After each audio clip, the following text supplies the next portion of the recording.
Hello, everybody. Thank you for joining me. My name is Andrew Alvarez, and I'm the Latino conservative. We got a lot to talk about today. I've been away for a little bit, working on a project that I think everyone's going to like. I'm not ready to launch full right now. I've done a little trial run, and people seem to like it so far. Be sure to check back on that.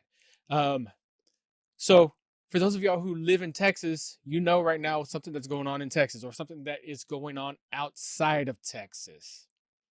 But before we get into that, before we get any further, here's a quick word from our sponsor, or I should say, affiliate. So I have been using Chime.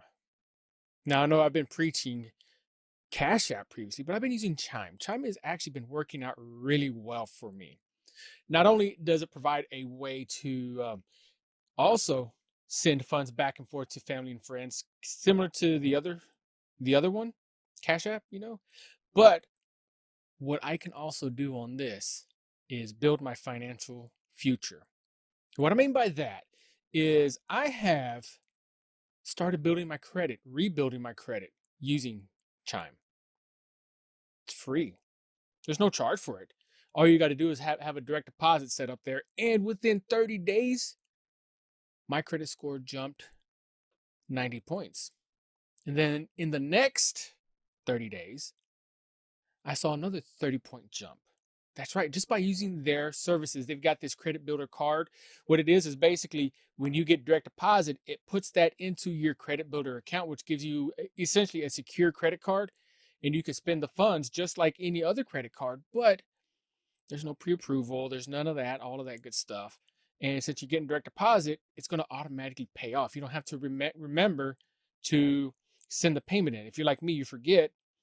This works great. So again, that Chime, I've got a link down in the description. I'm going to put a link there so you can go in and download the Chime app if you haven't already. After you download the Chime app, go in and select the credit builder account. You have to wait for like 2 pay periods or something like that for it to go through, but it is definitely worth the wait. Okay, so back to the Texas Democrats leaving Texas, fleeing Texas. Right away, I heard somebody say, well, didn't Tom Cruise, not Tom Cruise, didn't Ted Cruz, whoa, that was totally different. Didn't Ted Cruz leave the United States as well when Texas froze? Yes, he did. He left Texas, he left the country, dropped off his family, came back to work. Now, for those of you who live in Texas as well, know dang well that you're going to leave if you can during a hurricane. I've got friends and family that left. Did I curse them? Did I basically say that they were wrong for doing that? No. If they take their family away from Texas to get away from danger, great. Good on them.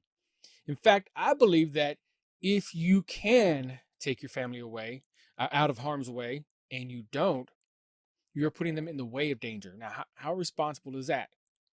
But either way, these Texas Democrats, they are leaving in the name of equal voting rights. Now, here's the thing. They're mislabeling and they are lying about what's actually on the bill. Now, I'm not going to get into real specifics about the bill. I'll put a link to that in the description as well. But a couple key points. Taking away 24-hour voting. They are up in arms about this, guys. When really and truly there was only one district, one county that utilized 24-hour voting. That was Harris County.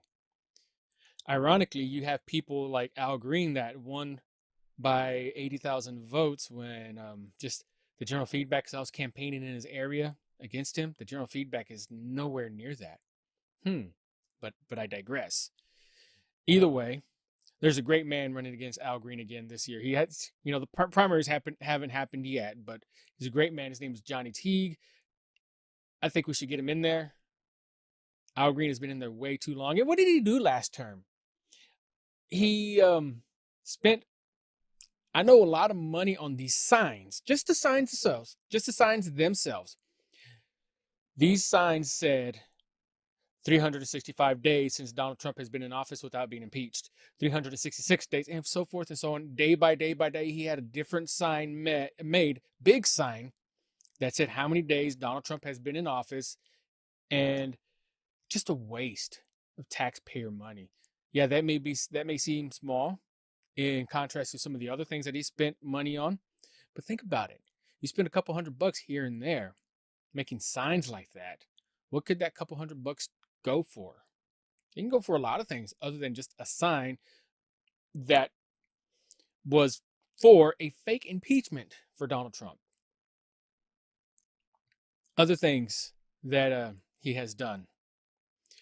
Al Green is totally for these, what I'm calling racist voting laws that he wants to make, that he wants to have Congress, the U.S. Congress, pass. They're totally racist. And in fact, Kamala Harris went in and she compared the Texas Democrats to civil rights champions. Edward Douglas, Women's Voting March. She compared them to those people. Now, I don't know about you, but if I am told someone looks like me, isn't intelligent enough to go get a driver's license, a state ID, isn't competent enough to go get a voter ID, if I'm told someone like that someone that looks like me can't go get those, I believe that's insulting. They use the terms all the time, predominantly colored, terms like that, or affect people of color like that. You know, we are a product of our own hard work, no matter what your color is. Simone Biles, she's black, Olympian champion. Am I right? I mean, heck, I've been doing pretty decent for myself. My dad grew up on a floor that was made out of dirt, and he was a natural born U.S. citizen of Mexican descent. My mom was indigenous. I think I've told y'all that before. Also, my dad picked cotton when he was little in grade school. But these Democrats, they're running out there. They're running away from their job. Anybody who elected a Democrat state representative that is running away from their job, they're not fighting, they're fundraising. We know that they're fundraising because Beto O'Rourke and Willie Nelson have already come out and said that they donated to them. So they're running from their jobs. Democrat or Republican, however you vote, is that someone you really want representing you? Someone who runs from their job and prevents work from getting done? They should be there negotiating. If they want some voter reform, they should be out there negotiating with the Republicans to get something that they want done. But they're saying removing 24-hour ballot access is wrong. What are they going to do? Go vote at IHOP? Maybe Denny's? Is that where the voting polls are going to be? Because here's the thing, not very many people at all utilized the 24-hour voting.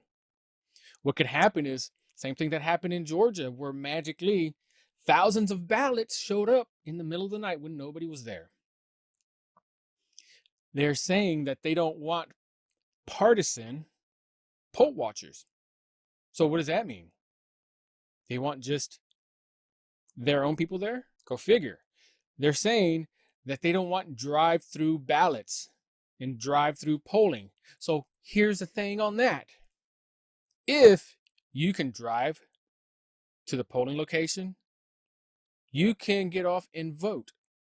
All of these restrictions were made because of the coronavirus. And oddly enough, the coronavirus seems to be making a resurgence again, right as we start getting ready to start campaigning for the primaries and campaigning for the midterms. You can go figure. But either way, if you can get out and vote, if you can go drive to the polling location, you can get out and vote. Okay, I understand. Some people may have a disability. I get that. There's programs for them, but not everybody in a car has a disability. I don't know the exact stats on that, but it's just impossible. So let's move on to another topic. Cuba. So what's going on in Cuba? Tell you what's going on. I had some more liberal friends tell me that I don't know much about what's going on in Cuba because I made a comment about how in the Nordic countries, socialism, it seems to be working fine. My comment was, yeah, I see how socialism works in Cuba. But the thing is, even the prime minister of Denmark or Norway, one of those, I forget, he came out and said that they are not a socialist country. They're an open market country. Plus, those countries, they have, 5 million people in them? Houston has 4. There's a little bit of a different style of government that can happen for that. But what's going on in Cuba? These people that accosted me online, hey, that's a cool term. But they said Cubans were looking for food, Cubans were looking for COVID treatment. They couldn't get it because of the US embargo. Cuba is saying that Joe Biden can fix the problem that John F. Kennedy made. Whatever. They're not looking for that. Yeah, okay, they may be looking for food because their own government is withholding food. There's people that have accounts of saying that all they had to eat for the entire day was one small bowl of thin soup. The previous day, they had another bowl of thin soup. Now, anybody who has thin soup, you know right off what that means. Maybe like one piece of chicken, like a drumstick, for the entire family goes into that. Maybe some cabbage, maybe a potato, and that's it. Mostly water, salt, stuff like that, just to kind of give you a full belly with a little bit of flavor in there, but no real nutrients. No, they're not blaming the people, I should say. The people of Cuba are not blaming the United States. They are out there yelling Libertad, which is freedom. That's right, freedom.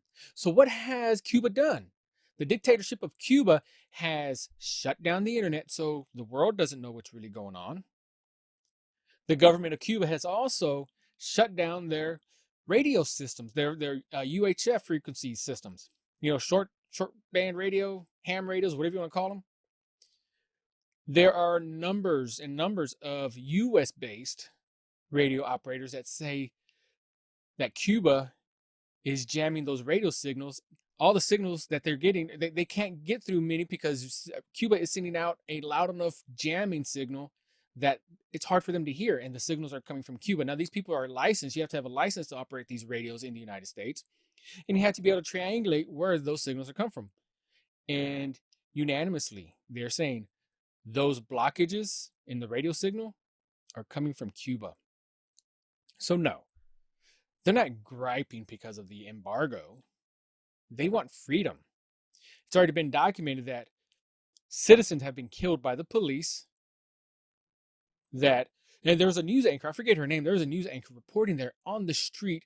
And while she was reporting, the police came and took her away. They haven't seen her since. People don't know what's going on there anymore. Even the cops have started looting.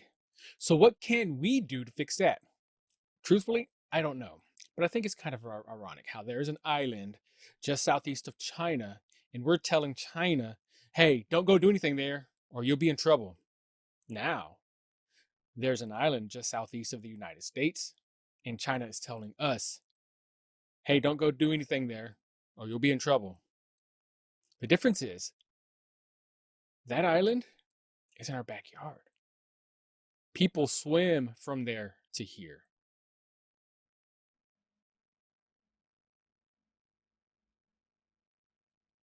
Dramatic pause. So, next on the agenda, I was just on Fox and Friends again, and the topic was in response to an MSNBC contributor claim that Latinos who voted for Trump are having an identity crisis. Okay, so I didn't get to cover everything, but here's that clip. Conservative Latinos are pushing back after an MSNBC contributor claimed the group is in crisis. What we're seeing right now and what we see on those numbers is that there is a cultural identity crisis that we are undergoing as a community that is completely splitting and dividing Latinos. Joining me to react is host of the Latino Conservative podcast, Andrew Alvarez. Good morning to you, Andrew. Good morning. How are you this morning? All right. So you just heard the MSNBC contributor there say that the Hispanic community is going through a cultural identity crisis. What's your reaction? I think we are going through a crisis, but not the crisis that she is talking about. And part of what it is you see that I'm actually outside. It's part of what I am doing to help push back from this crisis. The crisis that I see that we have going on right now it's a split. But I see a lot of people that are on the quote unquote the blue side being misled especially now with, in my home state of Texas, where I'm at right now, we're voting for people that are choosing to not do their jobs, go run over to Washington, D.C. to quote unquote stand up and fight for Texans, when really and truly we're not having a crisis the way she's explaining it. If anything, I would say we are all waking up to see what's actually been happening to us. Yeah, so you say that you're outside to push back against this crisis. So what do you have planned for your day today? Well, what's right behind me is the gym. I'm going to do that because I'm getting myself in shape, because the summer's coming up. Summer 2022 is right next year, and Texas is hot. So I'm trying to condition myself physically to go out door knocking with some candidates that are out there. Yeah, I hear you. Okay, so speaking of a candidate, former President Donald Trump, he won the Latino vote in this country, he won almost 40% of it, rather, the Hispanic vote in 2020, which was a 10-point jump from 2016. So what do you think happened between 2016 and 2020 for him to get that much more support? I would say a lot of it has to do with promises and keeping promises, keeping us secure, and also seeing how the left side frames lies, essentially. For example, the border. We know we have a crisis at the border. We've got people coming over. I've been to the border more times recently than our current vice president, but you've got a facility there that has kids there, blaming Donald Trump there. The left was blaming Donald Trump when he wasn't the one that built it, just utilizing facilities that were already there. We see that. Something Andrew, that we absolutely. See. It's also socialism. You look at what's happening in Cuba and Venezuela, and then you hear what Alexandria Ocasio-Cortez and other democratic socialists are saying. And I'm sure, as somebody who would have once lived through that and who's now here, it's a pretty terrifying message. Andrew, we got to leave it there, but have a good time at the gym, and thank you so much for joining us. Appreciate it. And again, I didn't get to cover everything that I wanted to on there. However, what I really want to touch on is the crisis that we're having with voting, whether for Trump or for Biden or whatever candidates are in the future. No matter which side you vote, here's some commonalities. 1, we want our wages protected. 2, we want access to affordable health care. Doesn't have to be free, it just has to be affordable. 3, we need security, physical security. Now, the ways we go about that are probably different. The liberals and the conservatives are going to see differently on both of those for protecting our wages. Here's how the conservatives view this. And tell me, on the more liberal side of it, social side of it, however you want to talk about it, however you want to claim, tell me what you think. But on the conservative side of it, we want our wages protected. And how do we get those wages protected? Few ways. 1, for those of us who went to college, got a degree, or spent years and years and years building our craft, training our craft, and have gotten to the point where we make a decent living. Protect our wage by not increasing the minimum wage. See, what happens when you increase that minimum wage, let's say a nurse, a CNA, I hate to sound like this, but an entry-level nurse is what that is, who makes about $15 to $17 an hour. You increase the minimum wage to $15 an hour. All of a sudden, that person who is flipping burgers, and no offense to the person flipping burgers, if that's what you want to do, great for you. If that's your part-time job, awesome. You know what? I'm okay with that. But that person who's flipping burgers shouldn't make enough. But that person who's making burgers shouldn't be making as much as a CNA. Someone who could potentially affect someone's life, like for real, not just because they forgot the mayonnaise. Also, with the open borders policy, allowing anybody and everybody to come in, that's also reducing our wages. Or I should say, the value of our wages. Because the more people that come in, the more people are going to have to work. I know it sounds weird, right? And the more people we have, the more people we have to work. But those jobs that they're going to take are the jobs that are the lower paying jobs. And by default, more people that come over illegally, if they get a job, it's one of those lower paying jobs. What that's going to do is going to take a job away from somebody who might need that job. Yes, there's always a statement, well, I don't want to go farm stuff or, picking avocados. You know what? If you need a job, you're going to work a job. Am I right? Can we all agree on that at least?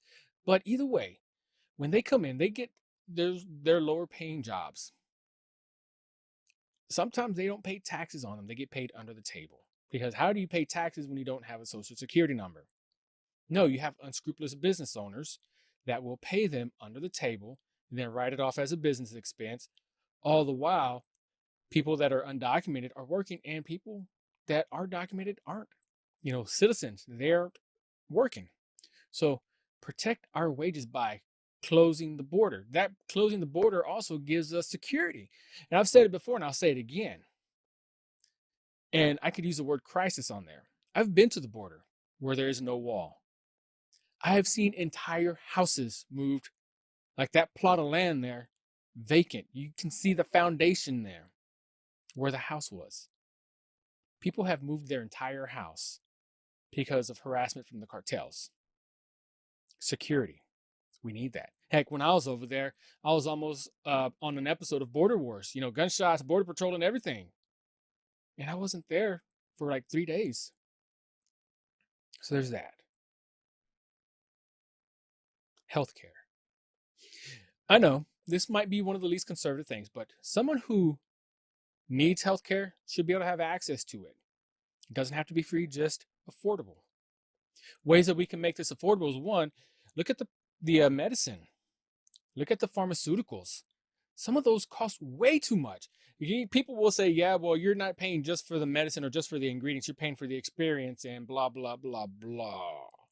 You can just hear the words jumbled out of the mouth, just like a regular salesperson or just like the president justifying his job. But either way, you got all these pharmaceutical companies that charge double, triple the amount for their medicine here in the United States as they do in other countries. That's one thing Donald Trump was working on, capping those and making those affordable. Medicine is a big thing. And here's the thing. How about, and we know there's cures out there, how about we start trying to find cures and not just treatments?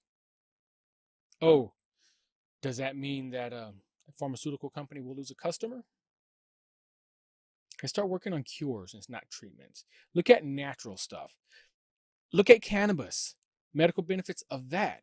I mean, heck, that's one thing I do totally agree that Chuck Schumer just came out and said that they're looking for ways to end prohibition on there. Now, granted, in that whole statement that he made that I was agreeing with, he made a statement in there that adversely affects disproportionately neighborhoods of color. Like, really? Did you have to go there? You had me all the way up until there. But seriously, all you had to do is just say, let's end the prohibition. My sister, God rest her soul, she'd passed away and she was using marijuana for medical reasons. People with fibromyalgia, they use marijuana because it helps with their pain, but it has more benefits than just that.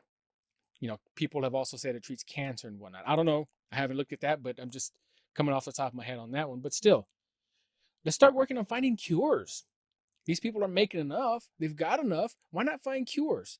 And if there's not a cure, this medicine that we're taking, let's make it affordable.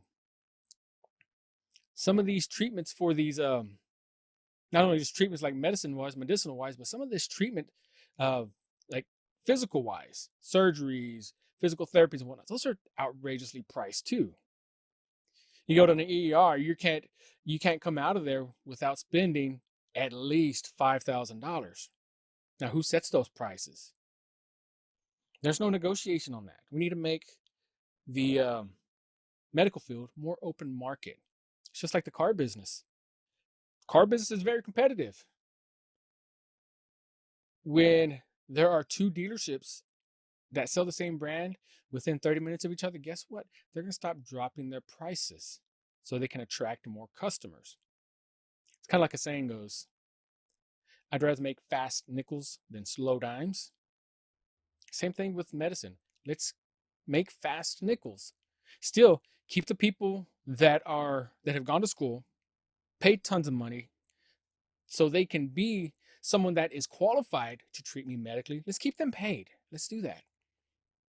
But maybe, just maybe, instead of them making $250,000 a year, maybe $200,000 a year, they can afford that. I'm sure that's, 6 figures. I'm sure that they can do well with that. Either way, it's just my thought. I mean, stop me when I lie. Stop me when I'm wrong. So either way, I know this was kind of short. Oh, maybe not. 24 minutes is what the clock says right now.